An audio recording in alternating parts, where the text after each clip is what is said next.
Hello viewers, welcome to PK tutorial. कैसे हैं आप? उम्मीद करता हूं कि आप लोग ठीक ही होंगे।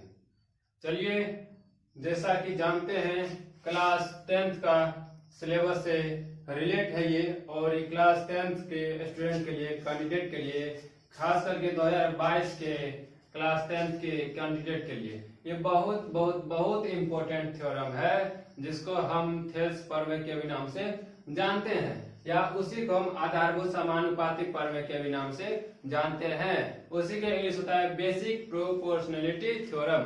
अगर किसी को अक्षर में दिक्कत हो तो आप देखिए, हम एक बार बोल देते हैं PASIC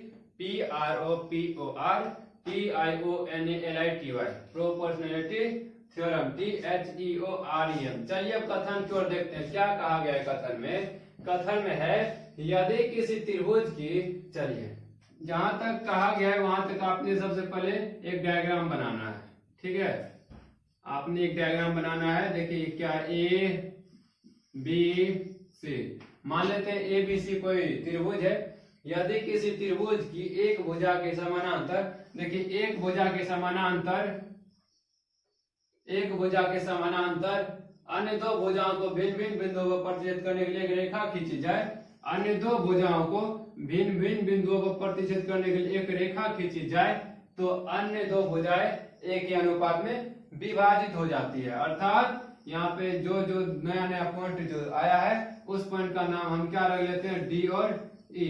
मतलब कहा गया है कि दिया है कौन सी, क्या दिया है, दिया है कि एक त्रिभुज ABC है। ठीक, और देखिए अब हमको दिखाना क्या है, दिखाना है कि अन्य दो भुजाएं जो है, अन्य दो भुजाएं का सेंस कौन सा, अन्य दो भुजाएं, एक भुजा AB, दूसरा भुजा AC। AB और AC जो अन्य दो भुजा है, वही भुजा को क्या करा गया है, समान अनुपात में विभाजित करा गया है, या समान अनुपात में भागा देके बांट दिया गया है। देखिए कैसे बांटा है, इस रूप से बांट दिया है, AD बटा DB बराबर AE बटा EC। यहाँ पे क्या लिखा गया, AD बटा DB बराबर AE बटा EC। चलिए अब रचना कुछ करते हैं, देखते हैं रचना में क्या करा गया है।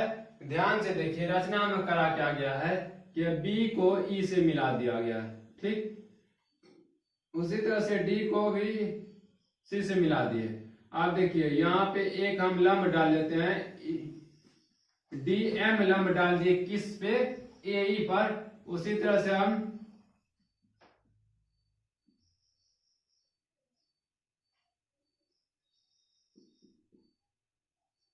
देखिए EM लंब किस पे डाल दिए, AD भुजा पर। और उसी तरह से क्या DN लंब किस पे डाल दिए, AE भुजा पर। तो सबसे पहले रचना में क्या करा गया है कि रचना में कि B को E से, C को D से, तथा क्या है EM लंब AD पर एवं EM लंब AD पर हो गया। उसी तरह से DN लंब AE पर हो गया, DN लंब किस पर, AE पर। चलिए अब परिमाण की ओर चले। परिमाण में क्या है, तो कौन कौन चीज दिया गया, आप पहले उसमें बात कीजिए। सबसे पहले तो हम त्रिभुज ADE में बात करें। त्रिभुज ADE में देखिए, अगर इसी डायग्राम को हम रफली अगर अलग अलग बनाए, तो सबसे पहले आपको एक ऐसा त्रिभुज बनेगा, छोटा सा ADE। ठीक, और इसी तरह से एक और त्रिभुज बनेगा आपको DEB, यानी एक ऐसा ये वाला एक त्रिभुज बनेगा। कौन सा है, DEB। अब देखिए एक और त्रिभुज बनने वाला है, क्या, DEC। इस तरह से, यानी इसी त्रिभुज को आप जब ब्रेक कीजिएगा, तोड़िएगा, तो आपको इस तरह से तीन फॉर्म देखने को मिलेगा। चलिए अब त्रिभुज एडीई में देखिए। अब त्रिभुज एडीई का क्षेत्रफल सबसे निकाल लेते हैं। ठीक ऊपर वाले त्रिभुज यानी ये त्रिभुज का हम क्या कर लेते हैं, सबसे पहले एरिया निकाल लेते हैं, क्षेत्रफल निकाल लेते हैं। क्या तो त्रिभुज एडीई का क्षेत्रफल क्या होता है, 1/2 गुना आधार गुना ऊंचाई। ठीक 1/2 गुना आधार क्या है, आधार हो गया आपको एडी और ऊंचाई क्या है, देखिए जो एडी भुजा पर लंब कौन है, तो लंब कौन है, ईएम लंब है। चलिए इसको हम समीकरण 1 मान लेते हैं। ठीक है, पुनः उसी तरह से अब ये त्रिभुज की हम 1 नंबर में इसका काम कर लिए, उसी तरह से 2 नंबर में इसका काम कर लेंगे, फिर से तीसरा नंबर में इसी का काम करेंगे और चौथा नंबर में इसका काम कर लेंगे। तो देखिए एक का हो गया, दूसरी नंबर का क्या है, उसी तरह से पुनः त्रिभुज बीडीई का क्षेत्रफल, इसका भी फॉर्मूला क्या होता है, 1/2 गुना आधार गुना ऊंचाई। एकदम धीरे धीरे से बता रहे हैं, कोई दिक्कत हो तो आप निश्चित कमेंट करके पूछेंगे। तो 1/2 गुना, अब देखिए इसका आधार क्या है, आधार वही होगा। अब देखिए हम नीचे की ओर आ रहे हैं, तो ये नीचे की ओर आ रहे हैं तो ये हमारा आधार हो जाएगा। ठीक है, तो यानी ये नीचे वाला तो हो गया क्या, डीबी लिख दीजिए।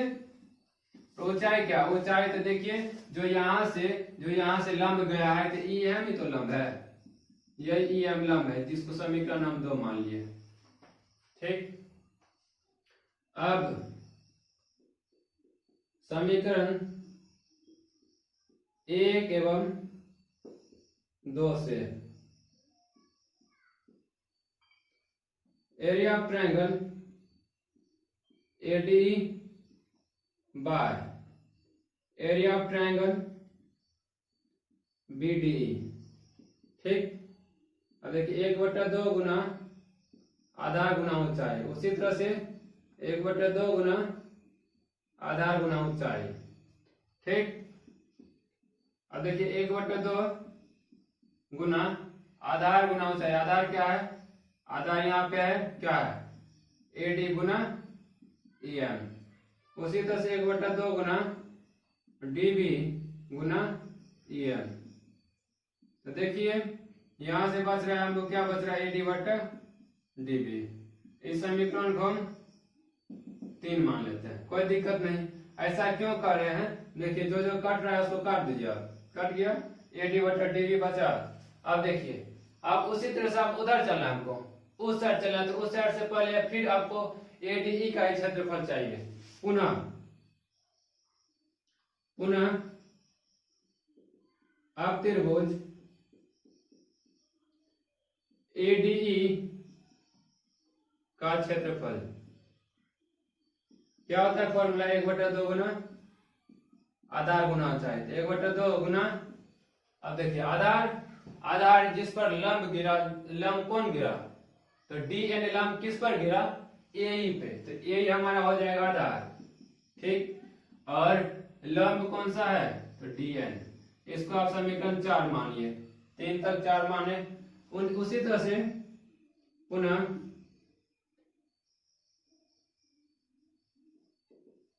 उसी तरह से क्या,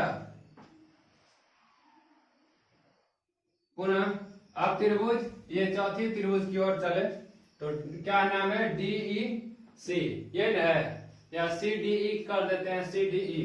पुनः त्रिभुज सी डीई का क्षेत्रफल, फॉर्मूला क्या है, 1/2 गुना आधार गुना ऊंचाई। 1/2 गुना आधार, देखिए नीचे की ओर, इसमें आधार यही होगा, ये आधार होगा, और जिस पर लंब गिरा है तो देखिए आधार क्या हो जाएगा, ईसी गुना लंब कौन सा है, तो डी है, इसको हम मान लेते हैं 5। जिस तरह से 1 2 से 3 निकाले, उसी तरह से 4 5 से 6 निकाल लेते हैं। अब समीकरण 4 एवं 5 से area of triangle ADE bye area of triangle क्या CDE। फिर से काट दीजिए 1/2 गुना आधार गुना ऊंचाई। पहले फॉर्मूला लिखिए, ये नहीं कि सेम सम ऊपर नीचे आपको अगर दिख गया वो ऊपर और नीचे अगर आपको सेम सेम दिखा आप बिल्कुल रूप से यहाँ पे थोड़ा धैर्य बना के रखेंगे, नहीं तो बच्चे यहाँ पे अक्सर गलतियां करते हैं, यहाँ पे काट देते हैं। ऐसा नहीं करना है। यहाँ पे आपको एक जैसा दिख रहा है, लेकिन अगर आप इसका वैल्यू पुट कीजिएगा तो निश्चित रूप से आपको कुछ ना कुछ अलग मिलेगा। चलिए देखते हैं। 1/2 कौन समीकरण 4 से? तो समीकरण 4 देखिए 1/2 गुना ए गुना dn, ए गुना dn। उसी तरह से ये d है dn, उसी तरह से क्या 1/2 गुना आधार देखिए इसी गुना dn। इसलिए हम यहाँ पे नहीं काटे थे। देखिए ये तो कट जाएगा, 1/2 कटा, dn कटा, a/ac कटा क्या बताइए? नहीं कटा। इसलिए थोड़ा यहाँ पे सतर्कता बरतना है और थोड़ा अच्छे से कैलकुलेशन करेंगे। चलिए थोड़ा इधर हम रब कर देते हैं।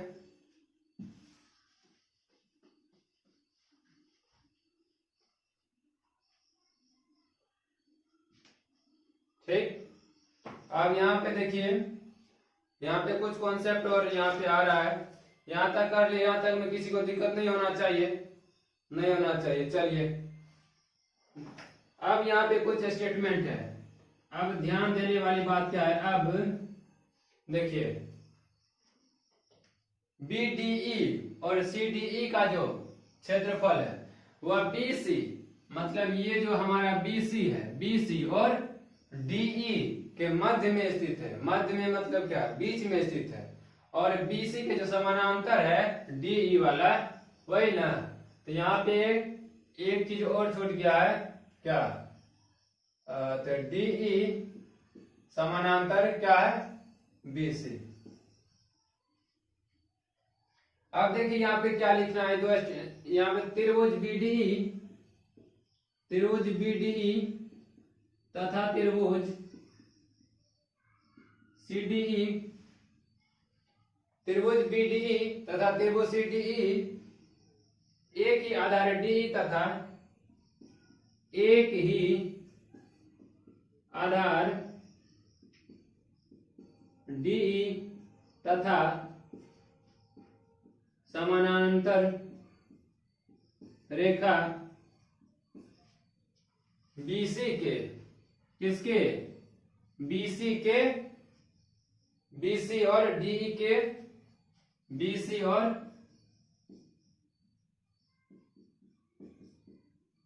और DE के मध्य स्थित है।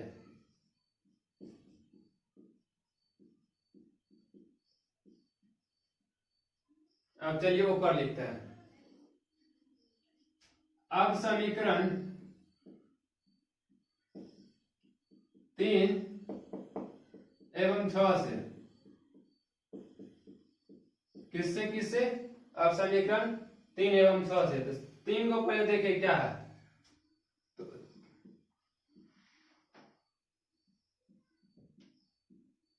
थोड़ा बड़ा लिखते हैं तब दिखेगा। एरिया ऑफ ट्रायंगल ADE बट्टा एरिया ऑफ ट्रायंगल BDE। ठीक, एरिया ऑफ ट्रायंगल ADE और एरिया ऑफ ट्रायंगल BDE। यहाँ पे देखिए समीकरण 3 को और समीकरण 6 को जो हम यहाँ पे देख रहे हैं, तो देखिए समीकरण 3 का LHS वाला भाग में, LHS में भी अंश तो एक जैसा है, ठीक, लेकिन हर एक जैसा है क्या? नहीं। तो हर एक जैसा नहीं है, तो एक जैसा लाने के लिए ही हमने इस स्टेटमेंट का उपयोग किया है, हमने इस कथन का उपयोग किया है। अब देखिए जब यह कथन का उपयोग हो गया तो हम लिखेंगे क्या? एरिया ऑफ ट्रायंगल BDE जो होगा वो किसके बराबर होगा, एरिया ऑफ ट्रायंगल सीडीई के बराबर होगा। वो किसके बराबर होगा, एरिया ऑफ ट्रायंगल सीडीई के बराबर होगा। ठीक, अब समीकरण 3 और 6 से देखिए। अब देखिए जब आपस में दोनों बराबर है, यही बराबर लाने के लिए क्यों, क्योंकि हम देख रहे थे समीकरण 3 का अंश तो दोनों का समीकरण 3 और समीकरण 6 का एलएचएस वाले भाग में अंश तो एक जैसा है, लेकिन हर एक जैसा नहीं है। हर एक जैसा हो उसी के लिए हमने इस प्रोसेस का, हमने इस स्टेटमेंट का यूज किया है। उनके बाद हम यहाँ तक पहुंचे। अब देखिए अब जब हर भी बराबर हो गया, जब एलएचएस वाला पार्ट सब अंश का अंश बराबर था, अब इस स्टेटमेंट से क्या हो गया, हर भी बराबर हो गया। तो हम इस तरह से लिख सकते हैं समीकरण 3 से क्या हो गया, त्रिभुज एडीई का जो क्षेत्रफल होगा वही त्रिभुज बीडीई का क्षेत्रफल का अनुपात जो होगा, उसी तरह से त्रिभुज एडीई का क्षेत्रफल जो होगा उसी तरह से त्रिभुज सीडीई का क्षेत्रफल होगा। अब देखिए ये त्रिभुज, ये जो एरिया है ये समीकरण 3 वाला होगा, और ये जो पार्ट है ये समीकरण 4 वाला होगा। ठीक है, तो समझ रहे हैं ना, समीकरण 3 वाला ये पार्ट, समीकरण 3 में क्या है देख लीजिए। इसी को त्रिभुज जो है एडीई का क्षेत्रफल बटा बीडीई का क्षेत्रफल, वही तो हम भी लिखे हैं, एडीई का क्षेत्रफल बटा बीडीई का क्षेत्रफल। तो समीकरण ये हो गया क्या, 3 से एडी बटा डीबी। अब देखिए अब 6 में चलिए, तो 6 में क्या है, समीकरण बीडीई का क्षेत्रफल तथा सीडीई का क्षेत्रफल में देखिए समीकरण 6 से क्या है, एडी का क्षेत्रफल सीडीई का क्षेत्रफल। इसका देखिए क्या माना है, ए बटा एसी, यही हमको प्रूफ करना था।